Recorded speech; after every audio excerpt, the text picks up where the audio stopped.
Om Shanti. 23 April 2024. ईश्वरीय महावाक्य. आजची मुरलीचा सार आहे. बाबा म्हणतात, गोड मुलांनो, बाबा जी काही शिकवण देतात त्याला आचरणामध्ये आणा. प्रतिज्ञा करून तुम्ही आपले वचन मोडायचे नाही. आज्ञेचे उल्लंघन करायचे नाही. प्रश्न आहे, तुमच्या शिक्षणाचे सार काय आहे? तुम्हाला कोणता अभ्यास करणे जरुरी आहे? उत्तर आहे, तुमचे शिक्षण आहे वानप्रस्थमध्ये जाण्याचे. या शिक्षणाचे सार आहे वाणीपासून परे अर्थात दूर जाणे. बाबाच सर्वांना परत घेऊन जातात. तुम्हा मुलांना घरी जाण्यापूर्वी सतोप्रधान बनायचे आहे. यासाठी एकांतामध्ये जाऊन देही अभिमानी होऊन राहण्याचा अभ्यास करा. अशरीरी बनण्याचा अभ्यासच आत्म्याला सतोप्रधान बनवेल. धारणेसाठी मुख्य सार आहे. पहिली पॉईंट आहे, सतोप्रधान बनण्यासाठी आठवणीच्या यात्रेद्वारे आपली बॅटरी चार्ज करायची आहे.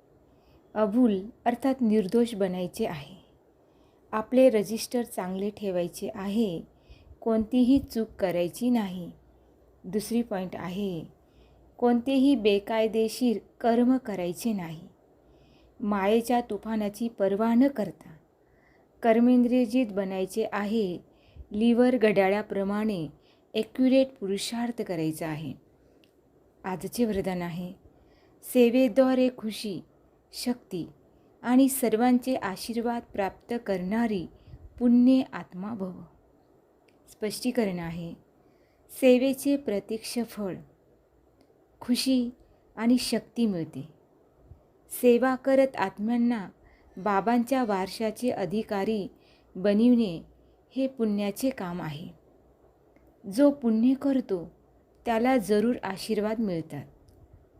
सर्व आत्म्याच्या हृदयामध्ये जे खुशीचे संकल्प निर्माण होतात ते शुभ संकल्प आशीर्वाद बनतात आणि भविष्य देखील जमा होते. म्हणून नेहमी स्वतःला सेवाधारी समजून सेवेचे अविनाशी फळ खुशी आणि शक्ती नेहमी घेत राहा.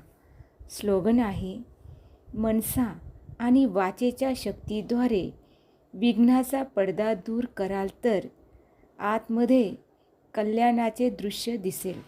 अच्छा. गोड गोड खूप खूप वर्षानंतर भेटलेल्या मुलांप्रती मातपिता बापदादांची प्रेमपूर्वक आठवण आणि सुप्रभात. आत्मिक पित्याचा आत्मिक मुलांना नमस्ते.